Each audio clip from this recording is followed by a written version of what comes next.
మనం రెగ్యులర్‌గా రాగి పిండి తీసుకోవడం వల్ల మన హెల్త్‌కి చాలా మంచిది. అందరూ తీసుకుంటూనే ఉంటారు కానీ, మనం ఓన్లీ ఎప్పుడు జావలాగా గానీ, లేకపోతే ఇంకా వెరైటీస్ అట్లా చేస్తూ ఉంటాం కదా! దాని బదులు ఇట్లానే ఇదొక వెరైటీ అనమాట. సో, మనం ఆల్రెడీ ప్రిపేర్ చేసి పెట్టుకున్న ఇడ్లీ పిండిలోనే కొంచెం మనం రాగి పిండిలాగా దాన్ని ఎలా చేసుకోవాలో చూస్తాను చూడండి. ఒక 1 టేబుల్ స్పూన్ రాగి పిండి తీసుకొని దాంట్లో మనం 4 టేబుల్ స్పూన్స్ ఆఫ్ మనం రెగ్యులర్‌గా ప్రిపేర్ చేసి పెట్టుకున్న ఇడ్లీ పిండి ఉంటది గదా!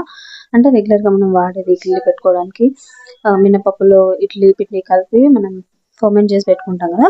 సో, దాంట్లోకి 1 టేబుల్ స్పూన్ ఆఫ్ రాగి పిండిలో 4 టేబుల్ స్పూన్స్ ఆఫ్ ఈ మనం ప్రిపేర్ చేసి పెట్టుకున్న ఇడ్లీ పిండి వేసేసి బాగా కలుపుకోండి. దాంట్లోకి ఇంకొంచెం వాటర్ పడతాయి అనుకుంటే వాటర్ గూడా వేసేసి కలిపి ఒక కనీసం ఒక 1 అవర్ ఇట్లా పక్కకు పెట్టేస్తే మంచి ఫర్మెంట్ అవుతదనమాట. ఆ తర్వాత మనం ఇడ్లీ వేసేసుకుంటే రెగ్యులర్‌గా ఇడ్లీ ఎలా వేసుకుంటామో అలా వేసేసుకుంటే మనకి రాగి ఇడ్లీ రెడీ అయిపోతుంది.